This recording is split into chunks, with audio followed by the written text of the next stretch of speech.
اللہ سکھاؤ۔ حدیث پاک میں کہ جب وہ 7 سال کا ہو جائے تو اسے نماز کا حکم دو، ہے کہ نہیں؟ اور جب 10 سال کا ہو جائے تو نماز نہ پڑھے تو اس کو تبڑا لگاؤ، مارو۔ یہ حدیث پاک میں اللہ کے رسول نے فرمایا۔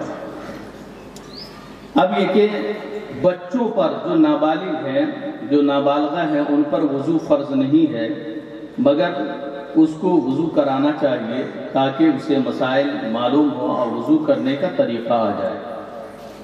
عموماً بچے جو لڑکے ہیں 12 سال سے لے کر 15 سال تک، اور جو بچیاں ہیں لڑکیاں ہیں تو وہ 9 سال سے لے کر 12 سال تک بالغہ ہو جاتی ہیں۔ نابالغہ یا نابالغ پر وہ مکلف نہیں ہے، ان پر کوئی چیز واجب و فرض نہیں ہے۔ جب جیسے وہ بالغ یا بالغہ ہوتے ہیں تو ان پر یہ ساری چیزیں لاگو ہو جاتی ہیں، بعض چیزیں فرض ہو جاتی ہیں، بعض واجب ہو جاتی ہیں۔ یہ ساری چیزیں بالغ اور بالغہ کے لیے ہیں۔ اور اگر 12 سال تک لڑکی اور لڑکا 12 سے 15 سال تک اگر کوئی علامت نظر نہ آئے بالغ و بالغہ ہونے کی، تو شریعت نے یہ طریقہ بتایا ہے کہ جب علامت کا مطلب یہ ہے کہ اگر لڑکی ہے تو حیض آ جائے، یا یہ کہ حمل سے ہو جائے، یا یہ کہ لڑکا ہے احتلام ہو جائے، تو ان صورت میں یہ علامتیں ہیں بالغ اور بالغہ ہونے کی۔ تو جب کوئی علامت نظر نہ آئے تو جب لڑکا اور لڑکی 15 سال کے ہو جائیں تو بالغ ہونے کا اس پر حکم لگا دیا جائے گا، اور اس کو کہا جائے گا تم پر نماز فرض ہے، تم پر روزہ فرض ہے، یہ ساری چیزیں۔ اب اس کو نماز جب فرض ہوا تو اس کے مسائل کا جاننا بھی اس پر ضروری ہو گیا، طہارت اور جو معاملات ہیں نماز کے فرائض واجبات اور طریقے اس پر جاننا ضروری ہو گیا۔ اب یہ کہ جب بالغ ہوئے تو یقیناً ایسے ہوں گے کہ ایسی چیزوں کی اس پر غسل واجب ہو جائے گا۔ یا تو غسل کیسے واجب ہوتا ہے؟ اس لیے کہ آپ پاکی کو نہیں آئے گا۔ اگر منی شہوت کے ساتھ خارج ہوئی تو آپ پر غسل واجب ہو جائے گا، فرض ہو جائے گا۔ نہ آپ اس حالت میں قرآن پڑھ سکتے ہیں، نہ قرآن چھو سکتے ہیں، نہ طواف کر سکتے ہیں، نہ مسجد میں جا سکتے ہیں۔ یہ ساری چیزوں کی ممانعت ہے۔ تو جب یا یہ کہ احتلام ہو جائے، منی شہوت کے ساتھ نکل جائے، یا حشوہ یا حشفہ سبیلین میں سے کسی ایک میں غائب ہو جائے، یا حیض اور نفاس کے بعد حیض اور نفاس ختم ہو جائے تو اس کے بعد غسل کرنا واجب ہو جاتا ہے اور فرض ہو جاتا ہے۔ بات سمجھ گئے آپ؟ اگر ہماری بہنیں حالت حیض میں داخل ہوئی اور حیض ختم ہو گیا تو حیض کے بعد اسے غسل کرنا فرض ہے۔ بچہ پیدا ہوا، خون نفاس نکلا، نکلنے کے بعد منقطع ہو گیا تو پھر اس پر غسل کرنا فرض ہے۔ اب حالت حیض کے لیے کہ کم سے کم حیض کی مدت 72 گھنٹے یعنی 3 دن اور 3 راتیں ہیں۔ اگر اس سے کم 1 گھنٹے بھی ہوا تو وہ حیض نہیں مانا جائے گا، وہ بیماری اور استحاضہ کا خون سمجھا جائے گا۔ اور استحاضہ میں عورتوں کو نماز پڑھنا فرض ہے، عورتوں پر روزہ رکھنا فرض ہے۔ لہذا اگر 2 دن خون آیا، تیسرے دن نہیں آیا، تو جو 2 دن وہ نماز نہیں پڑھی ہے اس کی قضا کرے گی، اور جو 2 دن روزہ نہیں رکھی ہے اس روزے کی قضا کرے گی۔ بسا اوقات ہماری بہنیں ایسا ہوتا ہے کہ 3 مہینے 4 مہینے حیض نہیں آتا، 1 سال تک نہیں آتا، تو جب تک کہ حیض نہیں آتا جب تک کہ وہ پاک ہی رہتی ہے۔ یہ اور بات ہے کہ یہ ڈاکٹر کا معاملہ ہے اور دوا علاج ضروری ہے اس کے لیے۔ اس کے ساتھ ہی ساتھ یہ بھی یاد رکھیں نفاس کی اقل مدت کی کوئی حد متعین نہیں ہے۔ بچہ پیدا ہوا، ولادت ہوئی بچے کی اور خون آیا تو وہ 1 دن میں بھی بند ہو سکتا ہے اور 40 دن میں بھی بند ہو سکتا ہے۔ اس کے کم ہونے کی کوئی مدت فقہا نے نہیں بتایا ہے، ایک لمحے میں بھی خدا وہ خون 40 دن تک آ سکتا ہے، مگر عام طور سے عورتوں میں اتنا خون نہیں ہوتا، اس لیے اب کے زمانے میں 40 دن تک نفاس نہیں آتا، مگر ہمارے عوام میں یہ مشہور ہے کہ 40 دن تک ان عورتوں کو وہ ناپاک ہی مانتے ہیں، اور عورت بھی اپنے آپ کو ناپاک مان کر نماز چھوڑتی رہتی ہے، روزہ چھوڑتی رہتی ہے، حالانکہ مسئلہ یہ ہے جب خون آنا بند ہو گیا، چاہے 3 دن کے بعد چاہے 4 دن کے بعد، اس پر نماز بھی فرض ہے پڑھنا اور اس پر روزہ رکھنا بھی فرض ہوتا ہے۔ بات سمجھ گئے؟ اسی طرح ایک اور مسئلہ غلط عوام میں مشہور ہے کہ بچے کی ولادت ہوئی تو اب کرتے یہ ہے پورے گھر کو پینٹ کرنا ضروری ہوتا ہے، یا یہ وہ عورت کہیں کسی جگہ ٹچ ہو جائے تو یہ سمجھتے ہیں کہ یہ ناپاک ہو گئی، حالانکہ وہ ناپاک نہیں ہوئی، نہ گھر کو پینٹ کرنے کی ضرورت ہے اور نہ اس گھر میں جس میں بچہ پیدا ہوا وہ ناپاک ہو جاتا ہے، ایسی کوئی بات نہیں ہے، لہذا تکلف میں پڑھنے کی ہرگز ضرورت نہیں ہے۔ پاکی اور ناپاکی کے مسائل میں سے یہی سب سے زیادہ ضروری ہے کہ یہ مسائل بیان کیے جائیں، اس لیے کہ اس کو ہمارے معاشرے نے کہہ دیا کہ یہ تھوڑا گندا مسئلہ ہے، کیسے بتائیں، گندا نہیں ہے، جب تک آپ نہیں سمجھیں گے تو زندگی بھر نماز پڑھتے رہ جائیں گے، نماز نہیں ہوگی، روزہ رکھتے جائیں گے، اور روزہ عورتوں کا نہیں ہوگا، بلکہ حالت حیض میں عورتیں روزہ رکھیں گی تو وہ ثواب کے بجائے گناہ کی مستحق ہو جائیں گے۔ اس کے ساتھ ہی ساتھ یہ بھی مسئلہ ملاحظہ کریں کہ حالت حیض میں، حالت نفاس میں عورتوں کے لیے نماز معاف ہے مگر روزہ معاف نہیں ہے، روزہ اس کو بعد میں رکھنا ہی ہوگا، اور جو دنوں میں حیض آیا اس نمازوں کی قضا اس کے ذمے نہیں ہے۔ پاکی اور ناپاکی کے مسائل میں سے یہ بھی ضروری ہے آپ کو جاننا کہ حضرت مولانا قاری مطیع الرحمان صاحب کا عنوان ہے شرائط و فرائض نماز۔ شرائط شرط کی جمع ہے، یعنی ایسی چیز جو خارج ہے اس چیز کے مگر اس کا کرنا ضروری ہے، اگر اس میں سے کوئی ایک چیز ترک ہوئی تو نماز شروع ہی نہیں ہوئی۔ اس میں سے پہلا ہے نماز کے شرائط میں سے طہارت، پاکی، اور اس کی تفصیل میں یہ ہے کہ جگہ بھی پاک ہو، جگہ بھی پاک ہو، نمازی کا جسم بھی پاک ہو، نمازی کا کپڑا بھی پاک ہو۔ اب ایک بات سمجھ لیں آپ کہ اس کا جسم کیسے پاک ہوگا، اس کا کپڑا کیسے پاک ہوگا، اور زمین کیسے پاک ہوگی۔ چند لفظوں میں بتاؤں، یہ ضروری امر ہے کہ زمین سے جو اتصال قرار کے ساتھ متصل ہے، اتصال قرار سے متصل ہے جو زمین سے چیز ہے، اس کے بارے میں یہی فیصلہ اور یہی مسئلہ ہے کہ اگر زمین میں نجاست لگی اور وہ سوکھ گئی دھوپ سے یا ہوا سے یا آگ سے اور نجاست کا اثر ختم ہو گیا تو جگہ پاک ہو گئی۔ مسئلہ یہ ہے، تو زمین کا بھی یہی مسئلہ ہے، یہی مسئلہ ہمارے گھروں میں جو ٹائلز لگے ہوئے ہیں، ہمارے گھروں میں جو ماربل لگے ہوئے ہیں، ہمارے گھر میں جو سیمنٹڈ ہے، یہ ساری چیزوں کا مسئلہ یہی ہے کہ اگر اس پر پیشاب کیا بچے نے اور وہ جگہ سوکھ گئی، شرح وقائع کی عبارت ہے غالباً وَإِنْ أَصَابَتِ الْأَرْضَ نِجَاسَةٌ فَجُفَّتْ بِالشَّمْسِ وَذَهَبَ أَثْرُهَا جَازَتِ الصَّلَاةُ عَلَى مَكَانِهَا، کہ اگر زمین کو نجاست لگ گئی اور نجاست کا اثر زائل ہو گیا، اب وہ جگہ خشک ہو گئی تو پاک ہو گئی، لہذا اس پر آپ نماز پڑھ سکتے ہیں، مگر یاد رکھیں کہ اس سے تیمم کرنا جائز نہیں ہے۔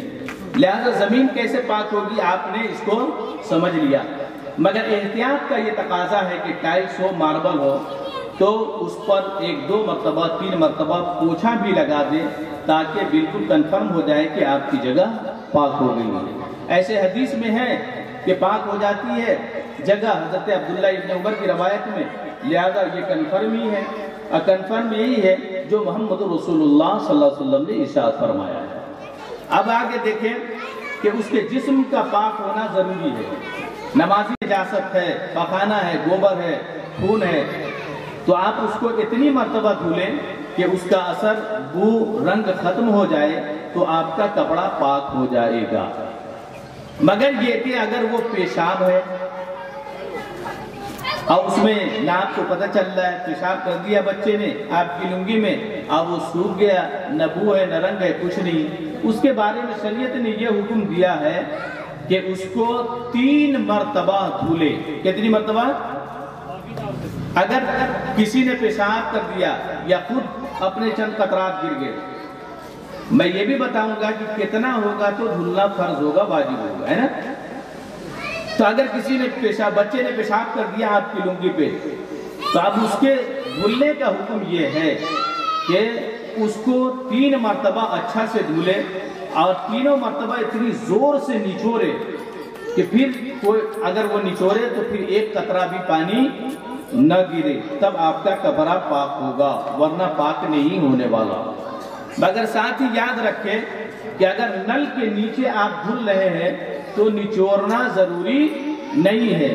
بچے نے آپ کے کپڑے پہ پیشاب کر دیا، آپ نل کے نیچے رکھ دیں، 5 منٹ نل چالو کر دیں، آپ کو یقین ہو جائے، غالب گمان ہو جائے کہ نجاست کو پانی بہا لے گیا تو آپ کا کپڑا پاک ہو جائے گا۔ بات سمجھ گئے آپ؟ تو آپ نے آدمی کا پخانا، آدمی کے پیشاب کے بارے میں آپ نے سن لیا اور اس کے دھلنے کا طریقہ بھی آپ نے ملاحظہ کر لیا۔ مگر یہ سب جو ہے بھیانک نجاست اور بڑی نجاست اور سخت نجاست، اس کا یہ حکم ہے۔ بات سنیں، نجاست غلیظہ اس کو کہتے ہیں جس کا حکم بہت سخت ہے۔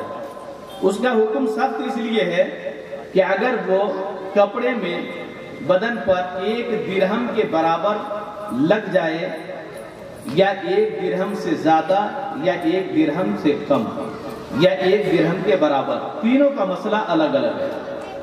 بات سمجھ لیں، 1 درہم کی مقدار شریعت نے کہا کہ اپنے ہاتھوں کو اس طرح پھیلائے، اب پانی اس پر گرائے، اب پانی بالکل لبالب بھر جائے اور گرنے لگے تو رک جائے، جتنا اس میں پانی اٹ جائے اور رک جائے اس کے گولائی کے برابر 1 درہم کہا جاتا ہے۔ اب اس سے بھی زیادہ آپ آسانی سے یہ سمجھیں کہ میرے نزدیک 1.25 انچ، کتنا؟ 1.25 انچ کی مقدار یہ 1 درہم ہے۔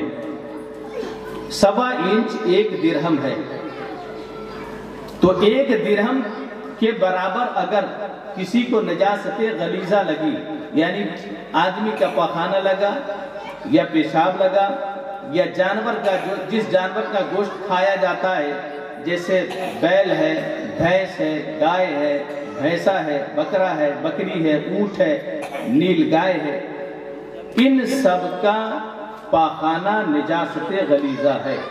اور ہر وہ چیز جو آدمی کے سبیلین سے خارج ہوتا، آدمی کا پاخانہ، آدمی کا پیشاب، آدمی کی منی، آدمی کی مزی، آدمی کی ودی، ودی کا مطلب ہاتھ ہوتا ہے جو پیشاب سے پہلے گرتا ہے یا پیشاب ہونے کے بعد گرتا ہے۔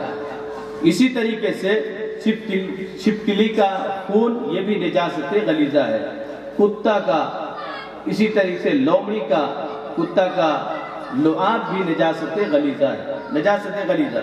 ہمارے معاشرے میں یہ بھی مشہور ہے کہ 2 دن کا بچہ ہے، وہ پیشاب کر دیا تو لوگ سمجھتے ہیں کہ یہ ناپاک نہیں ہوا، حالانکہ یہ غلط مسئلہ ہے۔ بچہ 1 دن یا 2 دن کا بھی ہو تو اس کا پاخانہ اور پیشاب نجاست غلیظہ ہے۔ اگر 1 درہم یعنی 1.25 انچ سے زیادہ لگ گیا تو اس کا دھلنا فرض ہے، اور اگر 1.25 انچ کے برابر لگ گیا تو اس کا دھلنا واجب ہے۔ یعنی اگر ایسے ہی لگا کر کوئی نماز پڑھ لیا تو نماز واجب الاعادہ ہوئی، اب پھر سے اس کو نماز پڑھنا واجب ہے۔ اس میں فقط اتنا فرق یہ ہے کہ اگر اس نے پڑھ لیا ہے تو قضا ہونے کا گناہ نہ ملے گا۔ تو اگر 1.25 انچ سے زیادہ یہ نجاست لگ گئی آپ کے بدن میں، 1.25 انچ سے زیادہ اگر یہ نجاست لگ گئی تو اس کو آپ کو صاف کرنا اور دھلنا آپ پر فرض ہے، ضروری ہے۔ اگر آپ نے ایسی ہی نماز پڑھ لیا تو آپ کی نماز ہرگز نہیں ہوگی۔ اور اگر 1 درہم کے برابر 1 درہم کا مطلب 1.25 انچ کے برابر آپ کے بدن میں نجاست لگ گئی، نجاست غلیظہ جو میں نے ابھی شمار کرایا، اور اس کے ساتھ آپ نے نماز پڑھ لیا تو پھر واجب الادا ہے۔ اور اگر 1 انچ کی مقدار لگ گیا تو اس کا دھلنا سنت ہے۔ اگر کسی نے ایسے ہی نماز پڑھ لیا تو نماز اس کی ہو گئی، مگر یہ کہ بہتر یہ تھا، سنت یہ تھا کہ وہ دھل کے نماز پڑھتا۔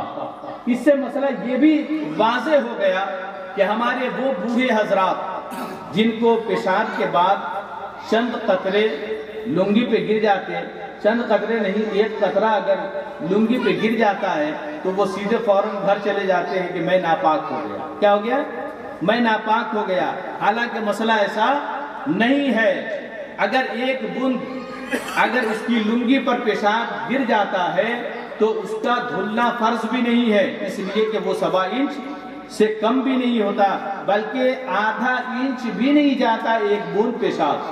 اگر وہ اسی صورت سے ایسے ہی نماز پڑھ لیا پھر بھی اس کی نماز ہو جائے گی، مگر بہتر یہ ہے کہ اسی وقت اپنے ہاتھوں سے لے کر ٹوٹی میں لگائے اور دھل لے اور نماز پڑھے۔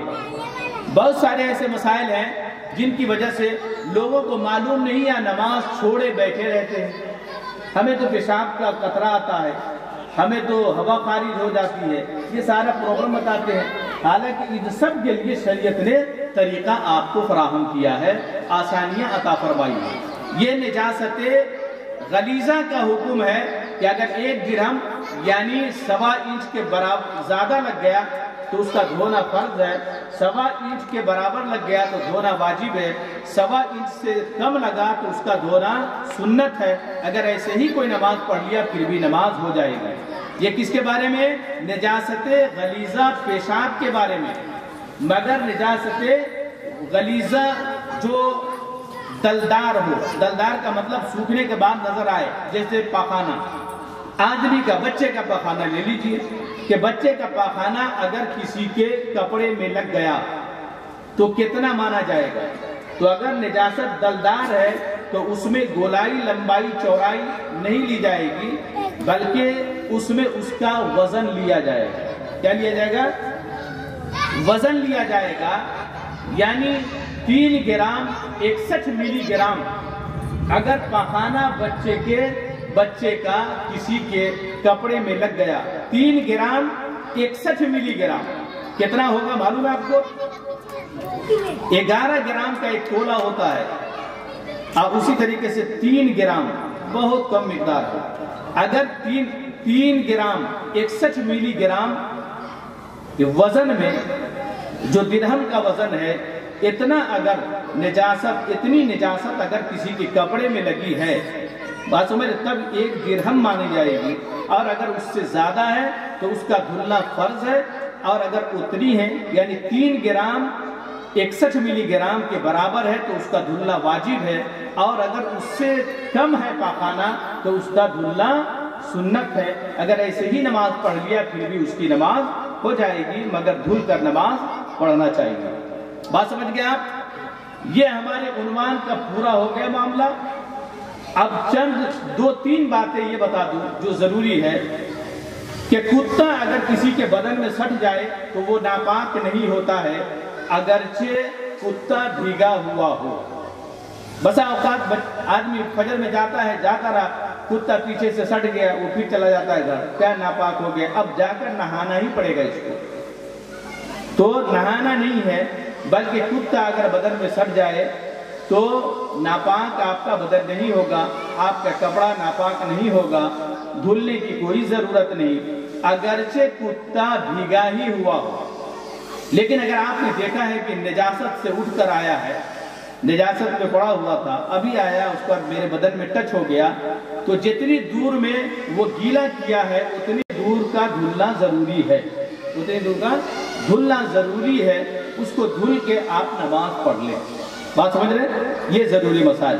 اب یہ کہ حضرت علامہ قاری مطیع الرحمان ایسے ہی چند ضروری مسائل تھے، وقت اس کی اجازت نہیں دیتا۔ اللہ تبارک و تعالی ہم سب کو اسلام سمجھنے کی توفیق عطا فرمائے۔ ہمارے وہ مقرر حضرت علامہ شہباز احمد مصباحی دارالعلوم عبداللہ ابن مسعود کے عظیم عالم دین اور ناظم تعلیمات ہیں. اب مولانا قاری مطیع الرحمان صاحب قبلہ کا آخر میں خطاب ہوگا. اس سے قبل باسبریہ کی عظیم شخصیت حضرت علامہ مولانا مفتی نعمت اللہ رضوی صاحب قبلہ اپنے مسائل تجہیز و تکفین کے ساتھ تشریف لائیں گے. وہ جب تک بیان کریں گے ہم سب انشاءاللہ ان کی باتوں کو سنیں گے اور ہم کو علم حاصل ہوگا. اللہ تبارک و تعالیٰ ان تمام علماء کرام بالخصوص حضرت مفتی صاحب قبلہ اور حضرت مولانا مطیع الرحمان صاحب قبلہ کی عمر میں بے پناہ برکتیں عطا فرمائے اور ان کا سایہ ہم سب پر تا دیر قائم و دائم فرمائے. السلام علیکم ورحمۃ اللہ وبرکاتہ.